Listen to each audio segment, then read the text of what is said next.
is day 5 of 5 Days Live, and your co-host today are myself and Fonz. Hello, Fonz. Hi. We'll shortly be joined by Bridgetti. And interestingly, a show I did an hour ago had nobody watching. So we don't want to repeat that exercise. So if you're watching anywhere, please come to the live video hub page and let us know. Interestingly, we did the show with Angelica at 2 o'clock, which is where I was when you messaged me. And we had good reach, but nobody came to watch. So I thought, what do I do? I actually went and did a watch party afterwards, and there were more people watching the watch party than watched the original program. So there you go. That seems to be a way with a lot of things. Sorry? That seems to be a way with a lot. You get a few people watching when it's live, and yeah, you seem to get more people watching it afterwards. I had that with like the Cambridge story and stuff.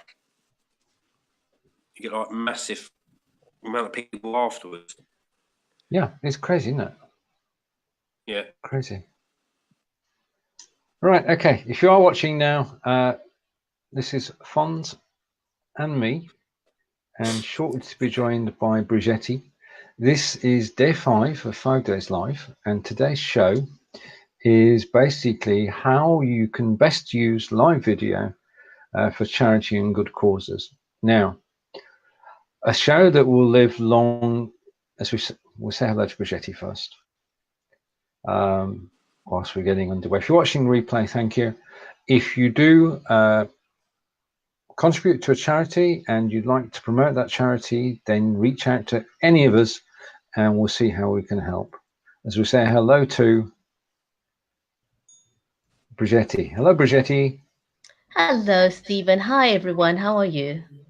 I want to log back in because I can't see it. All right, okay. That's all right. That's popping up. I think something's happening. Okay. No, I can. Right. All right, okay, we're good.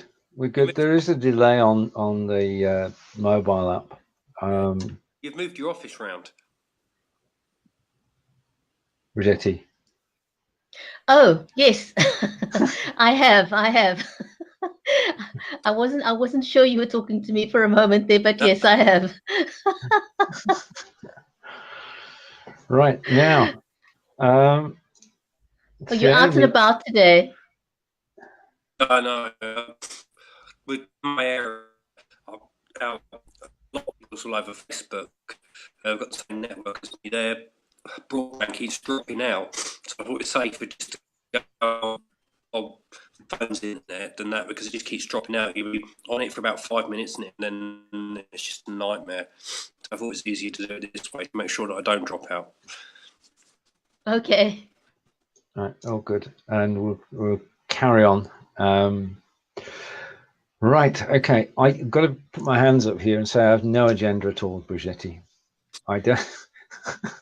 And Fonz, so we can talk about anything we like, really, because there is a case for charities and good causes actually making better use of live video. I mean, yeah. we know 2 people, or that's Aaron and Jerry, who do a show, and unfortunately they do a show at 10 a.m. Eastern, which is now, and they can't be with us today. They have invited us all onto their show, though, at some future date. So Aaron and Jerry are making good use because they're live 5 days a week. They're building up a following and they're being consistent. And that's what you've got to do, isn't it? You can't just pop up now and again. Yeah, absolutely. I think consistency is definitely the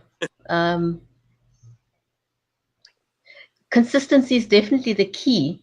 If you're wanting to get anything out there, whether it's charity or whatever it is, people have, in order to build up a following, you've got to be consistent. People have got to know when you're coming in and out. And in terms of charity live streaming, I think there is such a huge need for this. I make a conscientious effort of controlling my social feeds. And I do see that, you know, feeds these days are filled with a lot of stories that are violent or things that don't build up or encourage. And so if we can change that narrative with live streaming, I think it's wonderful. If we can fill our timelines with good news stories, share the needs of charities out there. And there are so many worthy organizations out there that don't get the opportunity to get onto mainstream media. And I think that's where live streaming comes into play. These people need exposure. They need exposure of what they do, because a lot of times there are people that could, you know, it's more than just a one-way thing. I think, Stephen, because you've on the one hand you've got people that have a need, and then you've got people who have a need that needs to be fulfilled. Got you. Yeah, I've got that. And often those paths don't quite cross. And so I think with live streaming, we've got an opportunity to create a synergy to marry them, to introduce the service providers to each other and those who are in need of a service, whatever that service may be. And very often the service providers, people who start in nonprofits or charity organizations, are really people who don't have any funds or access to funds or money. But what they do have, I find, though, is they have a very strong and deep desire to help other people. And so that becomes their fuel. It simply is a desire. And I was thinking of the organization that you spoke to Linda West about yesterday, the Make-A-Wish Foundation, and how that started. It also started with one person having a dream of making someone else's dream fulfilled. And he himself didn't have tons of money at the time. He had a hard upbringing himself. So I think that is not a unique situation. I think there are many others like that Indeed. Out there who simply have got the will or the desire to want to help other people. And just providing a platform to do that is phenomenal. Yeah, I mean, yesterday's show with Linda, which was day 4, which was creating a presence and talking about the Wishman movie, which is due out in theatres June 7th and public release on the 10th. He did start by granting somebody's wish. And now 450,000 wishes later, he's helped 450,000 children realise their dreams. And it's not just in the US, it's a global situation, but it started with one idea and it just grew from there. And so did the Bladder Cancer Trust Fonz. Yeah. Well, in the UK, people think of cancer, but it's not seen as the main one, like breast cancer, lung cancer. So it's not seen as one of the main 5. Guy behind it, Andrew Winterbottom, he was suffering from it, but didn't really know where to get help and stuff. So he formed Fight Bladder Cancer, and it's growing from strength to strength. I think it's got outreaches in different countries as well, from his one outlet that he thought was needed, really. But he's not too good himself at the moment. Right. Sorry to hear that. Yeah. Best wishes to him. He knew his plan was to create Fight Bladder Cancer to help people after he's gone, so they didn't go through the same struggle he was going through. Yeah. Do you know what I mean? It's an amazing thing to do, knowing that his life expectancy isn't going to be that long time to help others. It's a wonderful thing to do. Yeah. I think it is phenomenal. Yes, absolutely. I mean, to be so it's being selfless, really is what it is. I was reading a story the other day of a mum as well. She's in a wheelchair and she was looking for resources, self-help resources, she decided that, you know, even though she was stuck in a wheelchair herself, she wanted to be a mum. She had a strong desire to be a mum. And, you know, being a new mum is challenging for an able-bodied woman. And she was, you know, a paraplegic, stuck in a wheelchair, but she had the strong desire to have a kid. And she says when she was very excited throughout the pregnancy, but as the time got closer, she started having all this self-doubt about herself and her ability to mother a child. And she started looking online for resources to help her get through her fears and her insecurities. And she couldn't find anything. And she says she then realized that the only way she was going to get help was to do self-help. And then she realized that she's not the only mum that's going to be in this situation, because there are other mums who also are in wheelchairs and who decide to take on this journey, and they also live in isolation. And so she wrote the book. She wrote the book to encourage not just herself, but other people in a similar situation. And I see that pattern consistently. It's people looking for something, and when you know, you often hear people saying this, when you're looking for something, it means other people out there are going to be like you, looking for the same thing. So if you don't find it on Google, go and create it, because you're going to be fulfilling not only your own need, but that of others as well. It's the same thing, not to do with charities, but with my history work. When I was a young lad, living in Cambridge, going around, I used to look at places and think, God, I wonder why that's like that. Why is this like this? And the only place we had was the library. And of course, they had some information, but it's more you wanted to know. Of course, the internet was in its early days. You couldn't find nothing on there. And that's what really got me kicked off and started to actually honour these things. I struggled to find them. You know, I was really passionate and still am about Cambridge, but I want to share with other people as well. So I've sort of filled that void, and now I see it's encouraged other people now, because there's all these Cambridge memory groups popping up, people sharing their memories, people sharing old photos, and I think what I did helped other people and share their memories and ways that they can do it.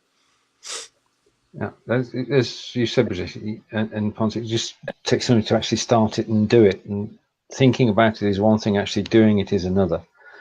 And I produced a show on Wednesdays. It's called The Power Hour. I don't appear on it. It's co-hosted by Anita Myers and Dolly Cortez. And the show's in two halves. The first half of the show is the two of them just chatting. Then the second half of the show is an interview. And this week's interview was somebody who is most inspiring. And again, he decided to go out and do something. His name is Lauren, and he had 22 mums. And have you heard of him? I actually listened to his story. I came across the video quite by accident, but it's a phenomenal story. It is. And he came on and he told the story live on video, which reached out to the audience that Anita and Dolly have, and it was inspiring, and it gave you a greater understanding of where he was coming from, and it made an impact. And that's what we want to do with live video, is to actually make an impact on people. Now he's gone on and he was speaking from the hotel lobby of I think he's down in San Diego, and basically on Friday, in actual fact today, he's got a session going on in the hotel with 450 children, and he will give them motivation that they need to actually achieve something and to become extraordinary in what they do. And he's dedicated his life to doing that. And it was fascinating to actually listen to him live on the show. Now, Dom, I know you're watching. If you want to join us on the show, I'm going to post the link now, because the other person who has recently started to use live video to actually raise awareness of a cause is Domingos Fernandez, who's a friend of David Burrows, and Domingos suffers from MS, but he is an inspiration. He's known David for about 12 years, and he's recently started doing live videos on BeLive.tv. And for those of you who don't know, we're on BeLive.tv today. But if you're a charity and you want to go live, you could go live on BeLive.tv twice a week, 20 minutes at a time, to actually promote your show, your cause, for free.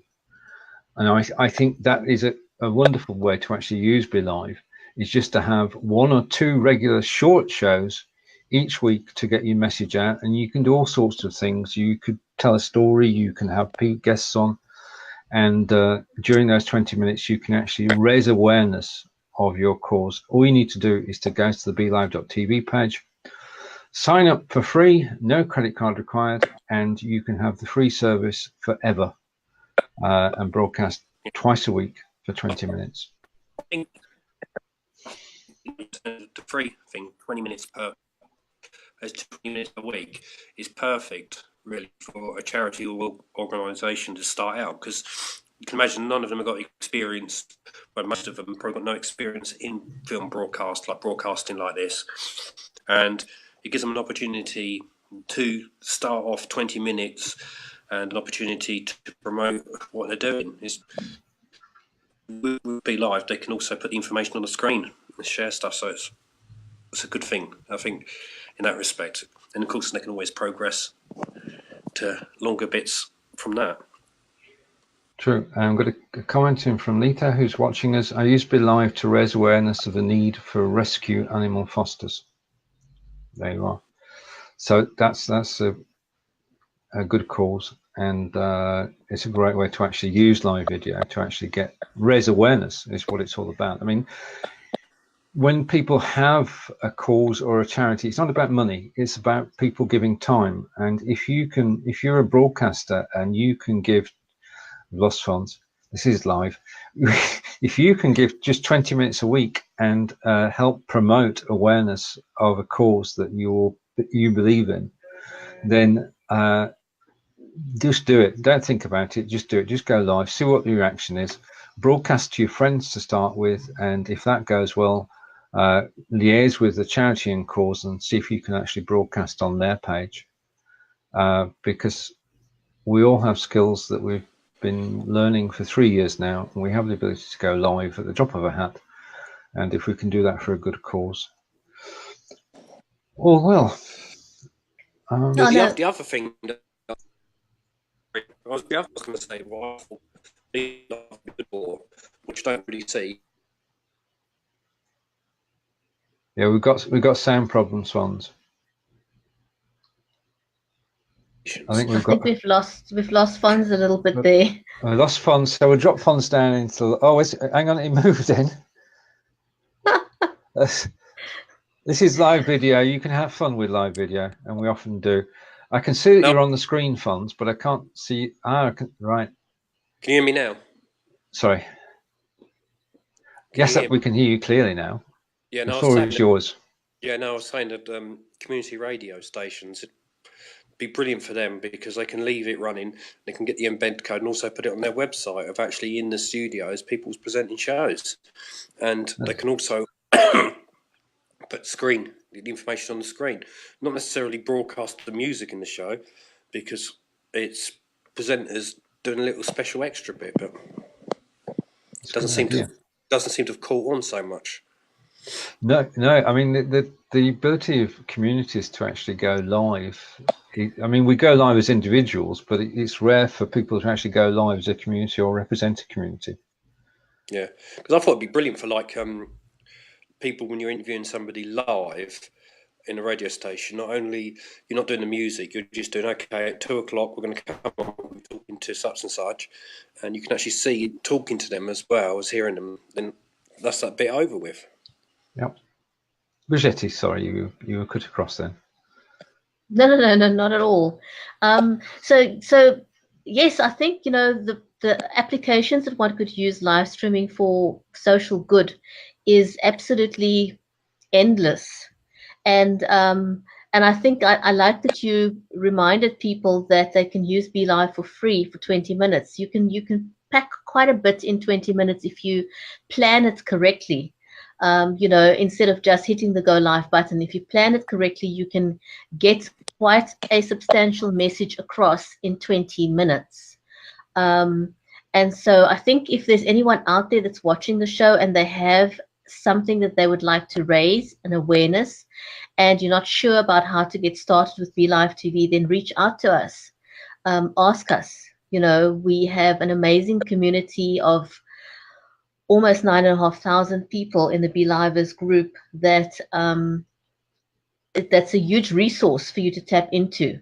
So if you don't know how to get started, then just join the BeLivers group on Facebook, and you are sure to get some kind of assistance. You know, pop your questions in there if you're not sure how to get started, or if you need confidence to go live, if you need help with branding your show, anything that you may need in order to help you go live to promote your charity or your cause, please feel free to come and ask us for assistance. Most of us have been doing this for quite a long time. We've gone through all the teething issues that one could have when you go live. So tap into us. And another resource that you can have, in addition to double up on your efforts of live streaming, is the fact that you can now repurpose that information and put it onto a podcast. So your message can go much, much further. And I think the thing that also you need to remember when you're using live streaming for charity or anything else is that your message now has a global reach. It is so much more than going on to something that's local, a platform that's local. Live streaming is international, so you can reach people who can assist you either financially or in kind. You can reach out to people on a global scale. Never before have we had this phenomenal opportunity where we can reach out beyond what is local. And I think that's the one thing that is so amazing for me. And to give you an example of how that has worked for me personally, when I started with live streaming, I started live streaming because I had a desire. I saw a need to help people in Cape Town when the water crisis was at its height.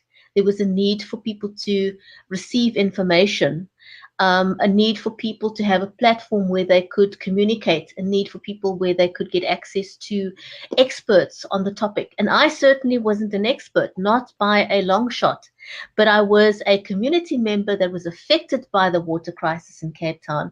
I wanted information myself, and I wanted to be able to reach out to other people, because this was a situation that affected every single facet of our lives. And it continues to challenge us. It's something that's still ongoing. And live streaming gave me the opportunity to reach out to experts in the field, to make contact with them, not just for myself, but I could now use this knowledge or access to people who were experts in the field of water and water recycling, to interview them, and that knowledge could spread on the ground level. And that was phenomenal, and I continue to do that. But to illustrate to you how effective that was, is that it helped people to make smart choices on the ground. People were now armed with information that they didn't have before, and they could make smart choices.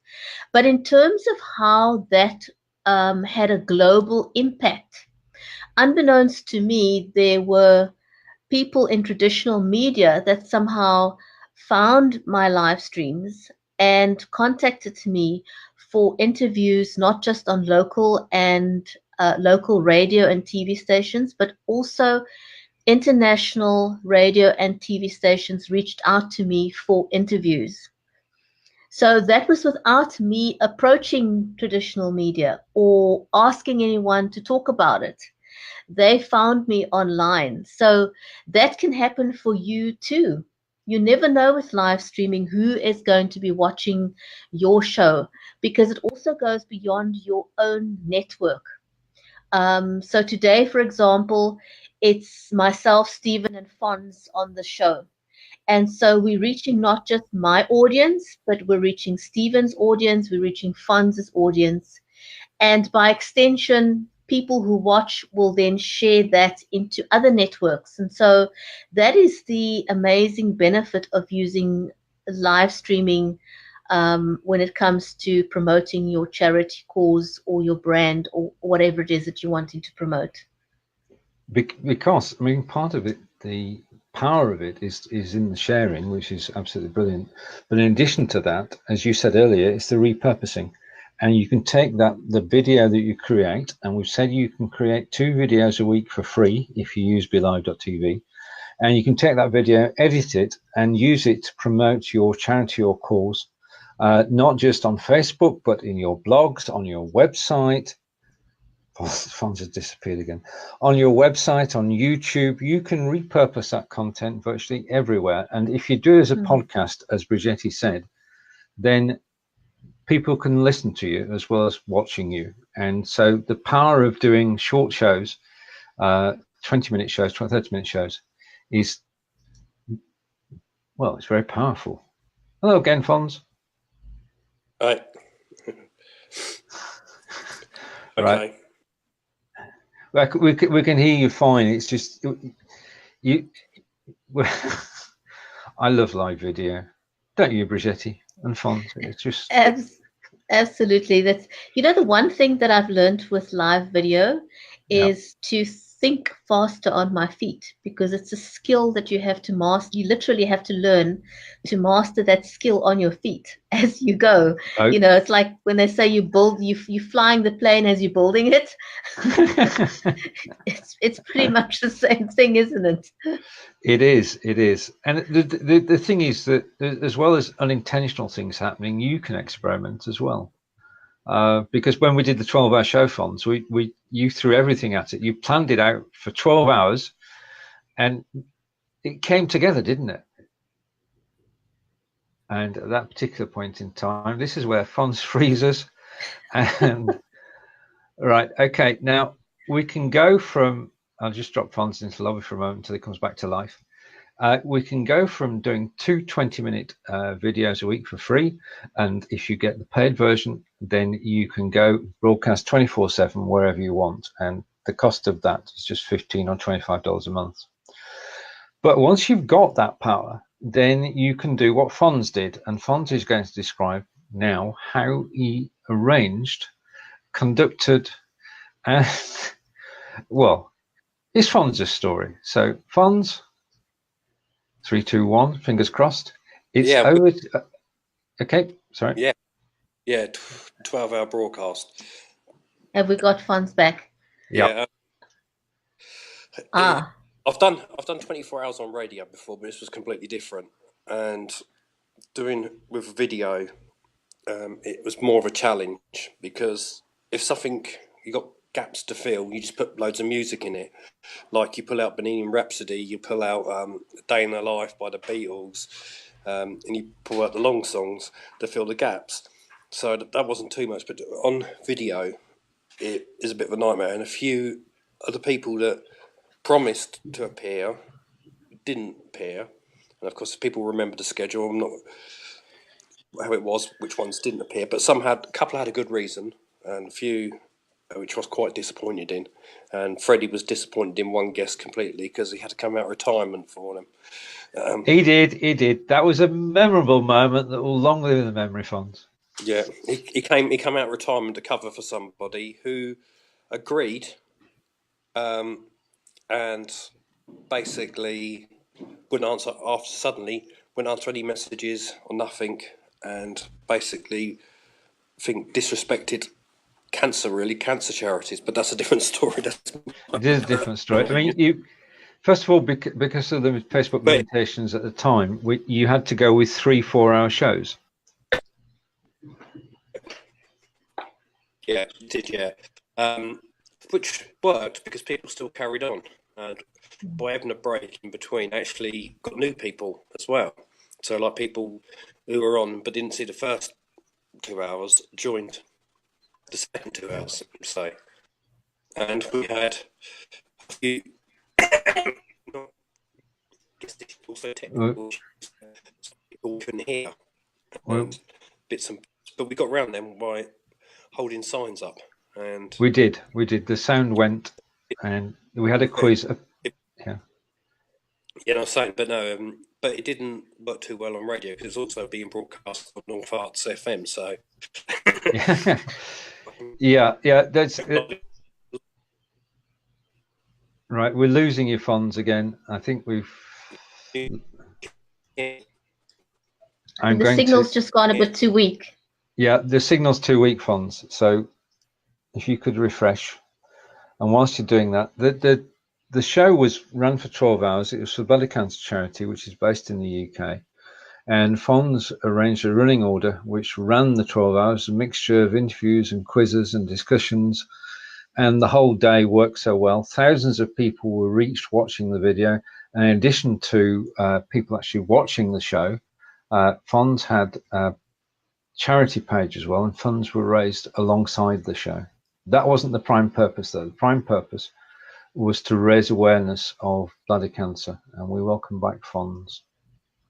Yeah, well, the purpose of it, because I spoke to Andrew, basically it wasn't about money at all. We never said about wanting to raise money. Have we still not got some? There we go. Fonz is back.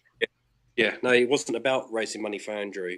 Although I added an extra, it was more about getting awareness for the charity. Yeah. As I say, thousands of people actually watched live and on the replay, and you interviewed quite a few people who gave their time. Yeah. And Guy Siner, who I call Guy Sinner for some reason. From Hello, yes, we know. Yeah. He didn't say I was tired by that point, and he didn't say that I got his name wrong. He's a very polite man. He didn't say that you got my name wrong. No, he was very good. He was very good, and he's like Peter Ustinov in being a raconteur and being able to tell stories. And the stories he told a story about Johnny Depp. Yeah. His little tank. Do you remember when he said about seeing his little catching up with his little tank from a Hello? He actually after that he put the photo up of him seeing it, catching up with it. And they were making Pirates of the Caribbean, and Johnny Depp was sat on the quayside, and was it Guy or Gary? Gary? Guy. Right, went up to speak to him, and they had a conversation. So he's met Johnny Depp. So we've met somebody who's met Johnny Depp. Yeah. How about that then? And he's been in every sci-fi program there is on the planet. He was in Doctor Who, in Star Wars. Was he in Star Trek as well, I think? Yeah, he's got everything.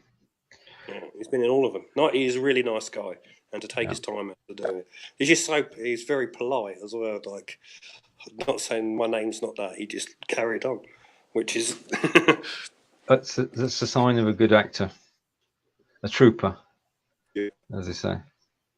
Right. Okay. Given that we have technical difficulties today, shall we give out a final message to everybody now, and we'll talk about bringing back the charity show in June. But hopefully today we've given some useful advice, and the tip to take away from today is that if you are a charity, you can use BeLive.tv twice a week, free for 20 minutes to promote your cause. So, Bridgetti, over to you. Yes, absolutely. So if you have any questions, please reach out again to either myself, Stephen, or Fonz. All three of us have got experience in using this, as Stephen just mentioned. So if you want to start giving exposure to your charity, do not hesitate to reach out to us for some advice on how to get started with BeLive TV in doing that. I want to say a huge big thank you to everyone who's joined us today. Theoni, I see has popped up. Theoni, awesome to see you in the comments there. Also, thank you to Letha. And Letha, we wish you lots of success with raising awareness for the animal rescue charity that you're hosting. Thank you also to Gospel, and also thank you to Domingos, and hopefully you can join us again sometime in future. So from me, Bridgetti and Banda in Cape Town, it's goodbye and have a great Friday further. That's goodbye from Wiltshire in England, and goodbye from me in Cambridge. Brilliant. Okay, we got there. Thanks for watching. Bye for now.